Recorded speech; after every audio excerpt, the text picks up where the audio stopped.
Let's talk about the modern way to now build your football team. And if this is the modern way to build your team, then are the Cowboys potentially screwed because of the model that it takes? I think this misses the point a little bit from Mike Sando. I think it's interesting, though, and it's a fascinating way to kind of paint the picture of how things happen. So he was talking about how the Seahawks, much like the Eagles, Choppy said the line before about Howie Roseman. He goes, he won a Super Bowl and a rebuild. Like they did a mini rebuild and were able to get back to the Super Bowl. So similar to that with the Seahawks, where we talked about they were kind of down, but they were never done. Like they were an 8-9 win team there for a little while, and then they're back in the Super Bowl, and they look like they're set up for sustainability for a little while. So Mike Sando had this outline of, it's always been important to have the quarterback. And the quarterback is like kind of the function of like, do you have a quarterback or not? That's going to be the determining factor of if you're going to be a Super Bowl team or not. He says that's now shifting to just as important as that is just how good and how active is your GM. And how active is your GM at doing things outside of just the draft. So what about during spring break? So they talk about how the main thought here is that, like, listen to Roethlisberger's philosophy. More on him later. Which football? Okay, not bathroom. Okay, all right, not bathroom football. You can't wait until you don't have a quarterback to find one. We're going to invest in that position every year if we can. This is John Eric Sullivan on his approach at quarterback, and then Ben was talking about it. We'll draft quarterbacks every year, if not every other year. This is the new GM in Miami. Will be very active to make that room as deep as possible. And Roethlisberger was basically saying, find everything else and then add your quarterback. So he was trying to go ahead and reverse it. Well, that's what Ben was. Ben was a quarterback that got to a team that had found everything else. Yep.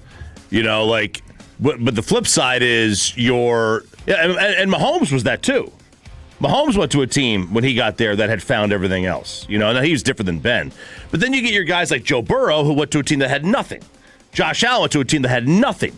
John Elway went to a team that had nothing. Peyton Manning, nothing. Marino went to a team that had a lot. Wasn't the Dolphins were in the Super Bowl like the year before Dan got there? In like 83 or 82 or something like that. They lost to San Fran. He says you should just build the team. No. They lost to Washington in 83. So, go ahead. But either way, it's, the way you build your team, there's two schools of thought. Either if you don't have a quarterback, your only job as the GM is to find your quarterback. And then the other one is that you want to build a stacked roster and have no quarterback spending and then just find a rookie quarterback. So I'm assuming Roethlisberger would advise the Raiders not to draft Mendoza. Yeah. That's what he's talking about. Sounds like, so where am I going to eventually find them? Am I always going to be probably top 10 without the quarterback, even with a decent team around? How am I eventually going to get that quarterback? Or are you going to rely on the late developers, the Darnolds, the Bakers, the well-traveled ones? So you remember the Patriots, when they really kind of exploded, Belichick was looked at as kind of the godfather of get out of a deal before it's too late. Yep. Move off of a player before it's too late. Cold-blooded. So get there were so many times they would move a player other than Brady, but they moved everybody else where it's like, that guy's not done yet. What are you doing? And they would get ahead of it. They'd we'd rather be early than be late, get the comp pick, whatever else, and start rebuilding. So Sando basically writes this out as saying that the main thought here is that today's NFL is going to be about building a winner, will be about teams that have flexible GMs who move early, are ahead of the curve on stuff. They trade aggressively. They're given latitude to be able to build, not just one and done, short-sighted stuff. But specifically, they also aren't sentimental about quarterbacks. So they talk about how John Schneider won a title with a completely rebuilt roster and a free agent quarterback. He traded Russell Wilson at basically peak value. He replaced Pete Carroll with the first-time head coach. He was barely. He was not at the top of his game, but I mean, we were just not peak then. We were just at. I mean, there's literally nobody other than Watson, I think, who has gone for similar in terms of in a trade market. Like, if you want to talk about Russell Wilson is the highest value quarterback that's been traded other than Watson, and Watson had a court case against him.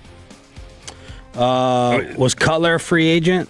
Cutler, I don't think, was anywhere close to the value of Wilson was. You think? Well, I'm just talking about like in his prime. Like his peak value. Age similar, but if we're talking about we had never seen that I can recall a player of Russell Wilson's caliber or what he was viewed at around the league as a quarterback be traded. He was the highest value one that we've seen, other than Watson, who, like I said, there was a whole court case. How old was he when he was dealt? He would have been 31, something like that. Okay. And so they cleaned up, and Denver ended up with an awful contract. The Eagles, he was 34. They didn't go at peak value. He was 34. 34, which today's NFL you play to late 30s. I don't remember. I remember there being a little bit of a question. Okay, we were still asking if Russ was the product of the Legion of Boom versus Carey. Yeah. He had his let Russ cook era, but he wasn't at the peak of his power. Quarterbacks, Stafford. Stafford was one. Quarterbacks generally don't get his peak around the league was 2018 to 2020 under Brian Schottenheimer. No coincidence. 2021, he had 1 year where he got a little banged up. He had a below 500 record, and so that 1 year removed from that, they traded him. Carroll had said he thought he was on the downswing, whatever else. Similarly, the Eagles traded Carson Wentz about a year removed from people thinking, oh, he's good. Yeah. Where they're like, what's going on here? And they ended up getting a first for him, basically. I think it was a second that could escalate to a first, and then I think it did. But basically, they point to Howie and the Seahawks. They're taking a Belichick model with quarterbacks that the league typically is not. Right. Yeah, because look at the playoff teams this year. Denver, first-round quarterback. Pittsburgh, first-round quarterback. Houston, first round. Jags, Bills, first round. Pats, Chargers, first round. Seattle, they've got a first-round QB. Now, obviously, they traded for him, but still. Panthers, overall number one. Rams, overall number one. Eagles and Niners was the only game that did not feature two first-round quarterbacks in the first round. And then Bears, Packers, they both were first-rounders. That kind of goes against what Ben is saying. Yeah, there's a formula. The formula is to draft your quarterback number one or the top 10 or whatever. That's basically what it is. You go back to last year. Outside of Jalen Hurts, it was the same thing. Every quarterback was a first-round quarterback. The year before, you had a little bit more because you had Hurts, you had Purdy, and you had Dak. So those were the three. But for the most part, every team that makes the playoffs has a first-round quarterback. Now, the flip side of that is, of course they do, because every team in the NFL has a first-round quarterback. We're the only team, us and the Saints, are the only teams that never draft quarterbacks in the first round. The last quarterback the Cowboys took was Troy Aikman. The last quarterback the Saints took in the first round was Archie Manning. They haven't needed to, though. Like Dallas hit on Romo and Dak back-to-back, where you don't need to get a first round. Just like the Patriots didn't draft a first-round quarterback for 20 years for a reason. Because they hit on a late-round quarterback, and they didn't need to. So, I mean, context still matters there. But one of the things that points out, they say that basically today's roster building, the old school roster building of draft and develop patiently, mattered more when you didn't have a salary cap. And now that you have a salary cap, that's got to be part of it, but that's not enough. They say that the best GMs basically are treating roster construction like portfolio management, and you're constantly flipping assets and changing things. It's a little bit simplified, I think, just like how they went, be like the Rams, F them picks. Yeah, the Rams, their two best players on that team were Cooper Kupp and Aaron Donald, who were homegrown players. Mm-hmm. This Seahawks team, Devin Witherspoon was drafted a couple years ago. Yeah. Byron Murphy was their leading sack guy, had a great game. He was drafted. Jackson Smith and Jigba. Like, they've definitely hit on their draft picks in the last few years. That's been a big part of it. But they bring this around to go, Sando has kind of like an interesting tie-in, and I wonder what he's maybe tipping to. But he talks about, hey, this is how you've built. This is how you're flipping assets. Look at what the Eagles did getting off of Wentz early. Look at what the Seahawks did getting off of Russell Wilson before the full decline. And he goes, which brings us to Roseman.